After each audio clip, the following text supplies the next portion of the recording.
जय श्री कृष्णा, राधे राधे। आप सभी भक्तों का आपके अपने YouTube चैनल श्री कृष्ण दीवानी में हार्दिक स्वागत है। आज आप सुन रहे हैं ज्येष्ठ मास महात्म्य का प्रथम अध्याय। ज्येष्ठ मास हिंदू पंचांग का तीसरा महीना होता है। 24 मई यानी कि आज से ज्येष्ठ महीने की शुरुआत हो चुकी है और इस ज्येष्ठ महीने की समाप्ति होगी 24 जून को। ज्येष्ठ मास में कई पावन व्रत और पर्व पड़ते हैं। इस माह गंगा दशहरा, निर्जला एकादशी जैसे पर्व हैं जो कि जल का विशेष महत्व बतलाते हैं। इस मास में सूर्य देव की पूजा, दान और ध्यान तथा मंत्र जाप का विशेष महत्व होता है। ज्येष्ठ मास में किए गए शुभ काम विशेष फलदायी होते हैं। इनसे मन भी शांत होता है। ज्येष्ठ मास में सूर्योदय जल्दी होता है, इसलिए इस महीने में जल्दी उठकर स्नान करना चाहिए। इसके बाद उगते सूर्य को आप अर्घ्य दें। ऐसा करने के लिए आप तांबे के लोटे का इस्तेमाल कीजिए। भगवान सूर्य को जल देते समय आप कहें ओम सूर्याय नमः। इस मंत्र का जप करते हुए भगवान सूर्य को जल चढ़ाना चाहिए।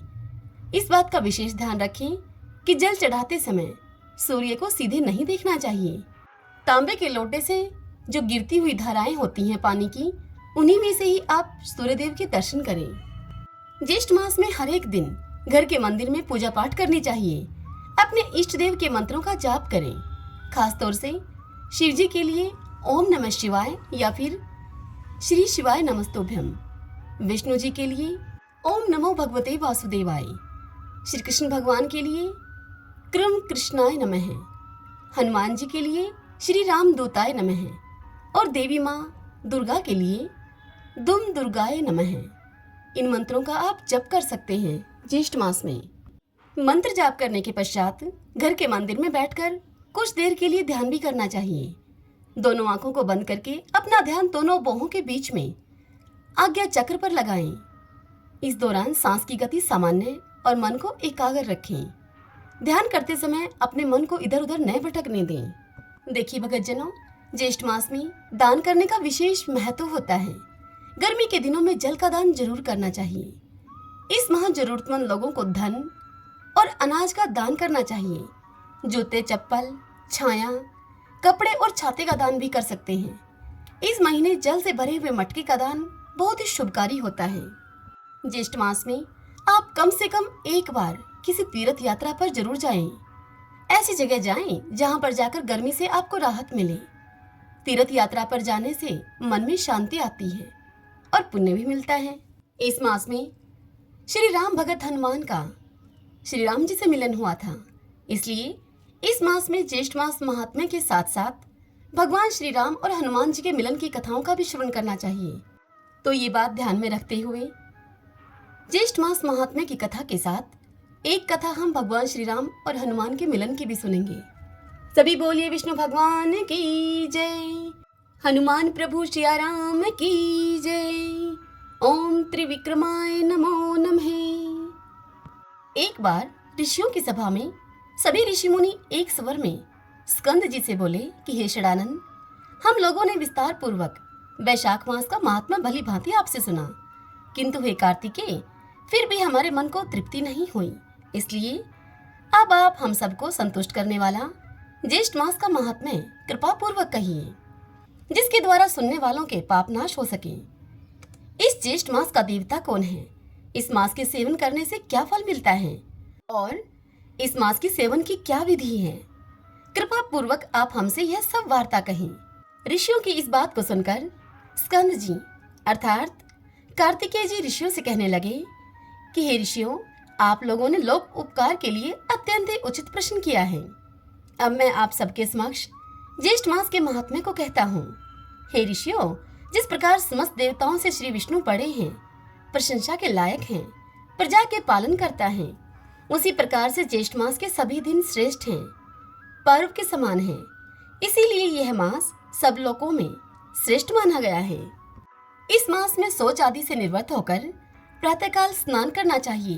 जिस प्रकार दशवाश्वमेध तीर्थ में स्नान, गंगा स्नान लोगों को पवित्र करता है, समस्त पापों के नाश के लिए ज्येष्ठ मास में स्नान करें और दशाश्वमेधेश्वर का दर्शन करें तो स्नान करता फिर दूसरी बार जन्म नहीं लेता है।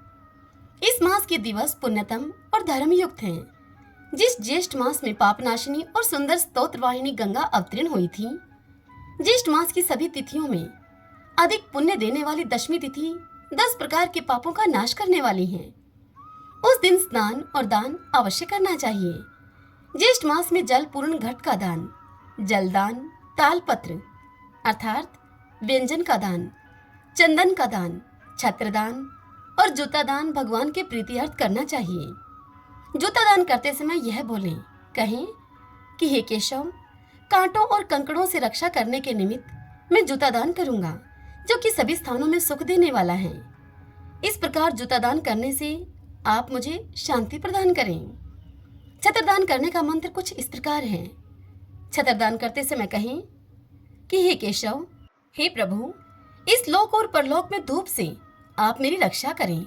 हे प्रभु, यह छत्र आपकी प्रीति अर्थ आपके लिए ब्राह्मण को मैंने दान दिया है। शर्करा तथा जल पूर्ण घट का दान करने का मंत्र इस प्रकार से है। घट का दान करते समय कहें, हे केशव, मैंने शर्करा और जल से पूर्ण घट का दान दिया है। मेरे इस दान से 33 तिथियों के देवता प्रसन्न हों। व्यंजन का दान करने का मंत्र इस प्रकार से है। व्यंजन का दान करते समय कहें कि हे भगवान, धर्म को सदा ही शांति देने वाला आप श्री विष्णु का यह प्रिय व्यंजन भगवान श्री त्रिविक्रम की प्रीति के लिए मैंने यह व्यंजन ब्राह्मण को दान दिया है, इसे आप स्वीकार करें। चंदन दान करने का मंत्र इस प्रकार से है। चंदन दान करते समय यह कहें, हे भगवान, यह कपूर और खस से युक्त चंदन सुंदर और रुचिकर है। इस चंदन का मैं आपके निमित्त ब्राह्मण को दान दे रहा हूँ। इस चंदन का दान करने से देवता, ऋषि, पिता और मनुष्य सभी तृप्त होते हैं। इस प्रकार से अपनी शक्ति के अनुसार अनेक दानों को देना चाहिए और प्राणी मात्र की रक्षा के लिए निर्जन देश में जल का दान देना चाहिए। जो मनुष्य प्राणी मात्र के लिए जलदान देने में असमर्थ हो, वह ब्राह्मण के लिए प्रतिदिन जलदान करे और प्रतिदिन पीपल, वट आदि वृक्षों का अनेक विधि के द्वारा जल से सिंचन करे।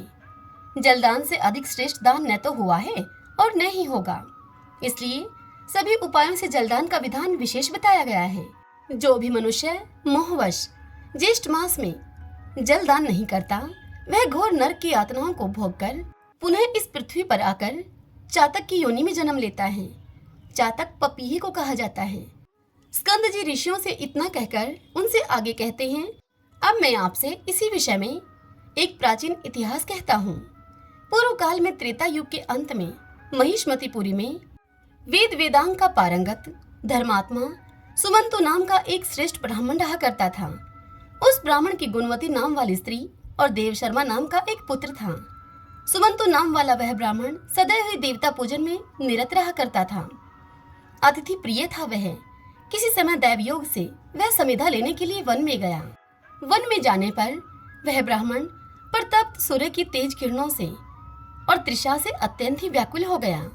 उस वन में एक तालाब के समीप जाकर उस ब्राह्मण ने जल पिया और फिर वहीं तालाब के किनारे एक वृक्ष की घनी छाया में वह ब्राह्मण सो गया। तालाब के किनारे उसके सोए होने के कारण उस वन के जो मृग और पक्षीगण थे, वे सभी तृषा से पीड़ित होकर बड़े ही व्याकुल हो गए और कुछ मर भी गए। सूर्य नारायण के अस्त होने पर जब उस ब्राह्मण की निद्रा दूर हुई, तब वह अपने घर को आया। तदंतर अज्ञात दोष के कारण अब वह ब्राह्मण मर गया। उसके मरने के बाद उस ब्राह्मण की पत्नी अपने पुत्र और धन आदि का त्याग करके अपने पति के साथ चिता पर बैठकर अग्नि में प्रवेश कर गई।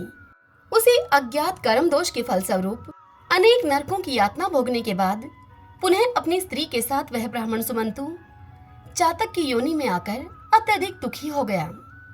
पूर्व जन्म के पाप को स्मरण करता हुआ वह चातक अपने ही घर में आकर आंगन के एक वृक्ष के एक कोटर में बैठकर निरंतर करुणापूर्वक रुदन करने लगा। उसके रुदन को सुनकर उसके पुत्र ने अनेक बार उसे मना किया, परंतु वह उस वृक्ष के कोटर से नहीं निकला। तब क्रोधित होकर उसके पुत्र ने उस वृक्ष के कोटर में आग लगा दी। उस अग्नि के ताप से उन दोनों चातक और चातकी के पंख जल गए और वे दोनों रात्रि के समय उस वृक्ष के कोटर से नीचे गिर गए और परस्पर अपने कष्ट की बात कहने लगे। उनके पारस्परिक कष्ट की बात को सुनकर उनका पुत्र बड़ा ही विस्मित हुआ और फिर वह ब्राह्मण पुत्र वन में श्रेष्ठ ब्राह्मणों के आश्रम पर गया और वहां जाकर उसने अपने माता पिता का सारा वृत्तांत उन श्रेष्ठ ब्राह्मणों से कहा। तब उन ब्राह्मणों ने उसे उसके पूर्व जन्म के माता पिता अर्थात चातक और चातकी की योनि से छुटकारा पाने का उस ब्राह्मण पुत्र को उपाय बताया। ऋषियों से अपने माता पिता का उद्धार का साधन जानकर वह ब्राह्मण पुत्र अब अपने घर को आया। तदंतर उस ब्राह्मण ने उसी निर्जन वन में एक प्याऊ लगवा दी। उस प्याऊ के पुण्य प्रभाव से उसके माता पिता चातक चातकी की योनि से छुटकर दिव्य रूप होकर सुंदर विमान में बैठकर भगवान विष्णु के धाम बैकुंठ को चले गए। स्कंद जी मुनियों से इतनी कथा सुनाकर आगे कहते हैं कि हे विप्रगण, मैंने पूर्व का यह वृतांत आप सभी से कहा, जिसमें कि जलमार्ग के अवरोध से जलदान की अद्भुत महिमा का वर्णन है। हरि ओम तत्सत। ओम नमो भगवते वासुदेवाय। ओम त्रिविक्रमाय नमो नमः। भगतजनों, इस मास में ज्येष्ठ मास में भगवान त्रिविक्रम की पूजा करने का विधान है। आइए भगतजनों, अब हम भगवान श्री राम और हनुमान के मिलन कथा सेतु महात्म्य के प्रथम अध्याय का श्रवण करते हैं। शुक्लांबरधरं विष्णुं शशिवर्णं चतुर्भुजं प्रसन्नवदनं ध्यायेत् सर्वविघ्नोपशायन्ते। अर्थात जिन्होंने श्वेत वस्त्र धारण कर रखा है, जिसका चंद्रमा के समान गौर वर्ण है, चार भुजाएं हैं और मुख पर प्रसन्नता छाई रही है, ऐसे भगवान विष्णु का सब विघ्नों की शांति के लिए ध्यान करना चाहिए। नैमिषारण्य तीर्थ में शौनक आदि ऋषि अष्टांग योग के साधन में तत्पर होकर एकमात्र ब्रह्म ज्ञान के साधन में संलग्न थे। वे सभी महात्मा संसार बंधन से मुक्ति चाहने वाले थे। उनमें ममता का सर्वथा अभाव था। वे ब्रह्मवादी, धर्मज्ञ, किसी के दोष न देखने वाले, सत्यवर्ती, इंद्रिय संयमी, क्रोध को जीतने वाले तथा सब प्राणियों के प्रति दया रखने वाले थे। शौनक आदि महर्षि इस परम पवित्र मोक्षदायक नैमिषारण्य में अतिशय भक्ति के साथ सनातन देव भगवान विष्णु की पूजा करते हुए तपस्या में लगे रहते थे। एक समय उन महात्माओं ने उत्तम सत्संग का आयोजन किया। उसमें वे परम पुण्यमयी पाप नाशक कथाएं कहते और मुक्ति के उपाय पर परस्पर प्रश्नोत्तर किया करते थे। उसी अवसर पर वहां व्यास जी के शिष्य महाविद्वान पौराणिकों में श्रेष्ठ मुनिवर सूत जी वहां पर आए। उन सूत जी को आया हुआ देखकर शौनक आदि महर्षियों ने अर्घ्य आदि के द्वारा सूत जी का पूजन किया। जब वे सुख पूर्वक उत्तम आसन पर बैठ गए, तब महर्षियों ने श्री सूत जी से पूछा कि हे सूत जी, जीवों की संसार सागर से किस प्रकार से मुक्ति होती है? भगवान शिव अथवा विष्णु में मनुष्यों की भक्ति कैसे होती है? ये तथा अन्य सब बातें भी आप कृपा पूर्वक हमें बताइए। सबसे पहले सूत जी ने अपने गुरु श्री व्यास देव जी को नमस्कार करके उन्हें प्रणाम करके इस प्रकार से कहना प्रारंभ किया। सूत जी बोले कि हे ब्राह्मणों, श्री रामचंद्र जी के द्वारा बंधाए हुए सेतु से जो परम पवित्र हो गया है, वह रामेश्वर नामक क्षेत्र सब तीर्थों में उत्तम है। उसके दर्शन मात्र से संसार सागर से मुक्ति हो जाती है। भगवान विष्णु और शिव में भक्ति तथा पुण्य की वृद्धि होती है। सेतु का दर्शन करने पर मनुष्य सब योगों का कर्ता माना गया है। उसने सब तीर्थों में स्नान और सब प्रकार की तपस्या का अनुष्ठान कर लिया है। सेतु में स्नान करने वाला पुरुष विष्णु धाम में जाकर वहां मुक्त हो जाता है। सेतु, रामेश्वर लिंग और गंधमादन पर्वत का चिंतन करने वाला मनुष्य सब पापों से मुक्त हो जाता है। हे द्विजवरों, जो मनुष्य सेतु की बालुकाओं में शयन करता है, उसकी धूल से वेष्टित होता है, उसके शरीर में बालू के जितने भी कण सटते हैं, उतनी ब्रह्म हत्याओं का नाश हो जाता है। सेतु के मध्यवर्ती प्रदेश की वायु जिस मनुष्य के संपूर्ण शरीर का स्पर्श करती है, उसके 10,000 सुरापान का पाप तत्काल ही नष्ट हो जाता है। पुत्र और पौत्रों के द्वारा जिसकी हड्डी सेतु में डाली गई है, उसका 10,000 बार की हुई स्वर्ण की चोरी का पाप भी उसी क्षण नष्ट हो जाता है। जिस मनुष्य का स्मरण करके सेतु तीर्थ में यदि कोई स्नान करता है, उसका भी महापातकियों के संसर्ग से प्राप्त हुआ दोष तत्क्षण नष्ट हो जाता है। मार्ग को नष्ट करने वाला, केवल अपने लिए भोजन बनाने वाला, सन्यासियों और ब्राह्मणों की निंदा करने वाला, चांडाल का अन्न खाने वाला और वेद बेचने वाला, ये 5 ब्रह्म हत्यारे कहे गए हैं। जो ब्राह्मणों को बुलाकर यह आशा देता है उसे कि तुम्हें मैं धन आदि दूंगा, और फिर यह कह देता है बाद में कि मेरे पास धन नहीं है, वह भी ब्रह्म हत्यारा कहा गया है। जो जिससे धर्म का उपदेश ग्रहण करता है, वह उसी से द्वेष करे या उसकी अवहेलना करे, तो वह भी ब्रह्म हत्यारा कहा गया है। जो पानी पीने के लिए जलाशय की ओर जाती हुई गौओं के समूह को रोक देता है, उसको भी ब्रह्मघाती कहा गया है। सेतु तीर्थ में आकर वे सभी अपनी पाप राशि से मुक्त हो जाते हैं। ब्रह्म हत्यारों के समान जो दूसरे पापी हैं, वे भी सत्य तीर्थ में आकर अपने पापों से छुटकारा पा जाते हैं। जो उपासना का परित्याग करता है, देवता का अन्न खाता है, शराब पीता है, शराब पीने वाली स्त्री से संसर्ग रखता है, वैश्या का अन्न खाता है और किसी समुदाय अथवा संस्था का अन्न भोजन करता है तथा जो पतित का अन्न खाने में तत्पर रहता है, वे सभी सुरापी शराब पीने वाले को कहा गया है। ये सभी सुरापी कहे गए हैं। ये सब कर्मों से बहिष्कृत हैं। ऐसे लोग भी सेतु तीर्थ में स्नान करने से पाप रहित होकर मुक्त हो जाते हैं। शराब पीने वाले के समान अन्य जो पापी हैं, वे भी सेतु में गोता लगाने मात्र से पाप मुक्त हो जाते हैं। कंद, मूल, फल, कस्तूरी, रेशमी वस्त्र, दूध, चंदन, कपूर, सुपारी, शहद, घी, तांबा, कांसा तथा रुद्राक्ष की चोरी करने वाले मनुष्यों को स्वर्ण चुराने वाले के समान समझना चाहिए। वे सेतु क्षेत्र में आकर मुक्त हो जाते हैं। अन्य प्रकार के चोर भी वहां पर स्नान करने से पाप मुक्त हो जाते हैं। बहन, पुत्रवधू, रजस्वला स्त्री, भाई की स्त्री, मित्र की स्त्री, मदिरा पीने वाली स्त्री, पराई स्त्री, हीन जातियों की स्त्री तथा अपने ऊपर विश्वास रखने वाली स्त्री के पास जब आसक्त पुरुष जाता है तो वह पुरुष गुरु शय्यागामी समझा जाने योग्य है। वह ऐसा पुरुष सभी कर्मों से बहिष्कृत है तथा ये और जो भी गुरु शय्यागामी के समान पापी हैं, वे सेतु तीर्थ में स्नान करके पाप मुक्त हो जाते हैं। इन सबके साथ संसर्ग रखने वाले जो पापी हैं, वे भी सेतु तीर्थ के महास्नान से पाप रहित हो जाते हैं। सेतु तीर्थ का स्नान अंतःकरण को शुद्ध करने वाला तथा मोक्ष देने वाला है। पाप नाशक सेतु तीर्थ में निष्काम भाव से किया हुआ स्नान मोक्ष देने वाला है। जो मनुष्य धन संपत्ति के उद्देश्य से सेतु तीर्थ में स्नान करता है, वह प्रचुर संपत्ति पाता है, और यदि वह आत्म शुद्धि के लिए स्नान करता है तो वह आत्म शुद्धि को पाता है। यदि स्वर्गीय सुख भोगने के लिए स्नान करता है तो उसे ही प्राप्त करता है, और यदि मोक्षदायक सेतु तीर्थ में मुक्ति के लिए स्नान करे तो मनुष्य पुनरावृत्ति रहित मुक्ति को पाता है। जो अंगों के सहित चारों वेदों के ज्ञान में पारंगत होने, समस्त शास्त्रों की विद्वता और संपूर्ण मंत्रों की अभिज्ञता को प्राप्त करने के उद्देश्य से सर्वार्थ सिद्धिदायक सेतु तीर्थ में स्नान करता है, वह उस मनोवांछित सिद्धि को अवश्य प्राप्त होता है। श्रद्धालु मनुष्य हो या फिर श्रद्धाहीन, यदि वह सेतु तीर्थ में स्नान करता है तो वह इहलोक और परलोक में कभी भी दुख का भागी नहीं होता। संसार में कामधेनु, चिंतामणि तथा कल्प वृक्ष जिस प्रकार मनुष्यों को अभिष्ट वस्तुएं प्रदान करते हैं, वैसे ही सेतु स्नान मनुष्यों के सब मनोरथों को पूर्ण करता है। जो मनुष्य सेतु तीर्थ में जाने वाले पुरुष को धन धान्य अथवा वस्त्र आदि देकर उसमें प्रवृत्त कराता है, वह अश्वमेध आदि यज्ञों के उत्तम फल को पाता है। उसके ब्रह्म हत्या आदि पापों का नाश हो जाता है।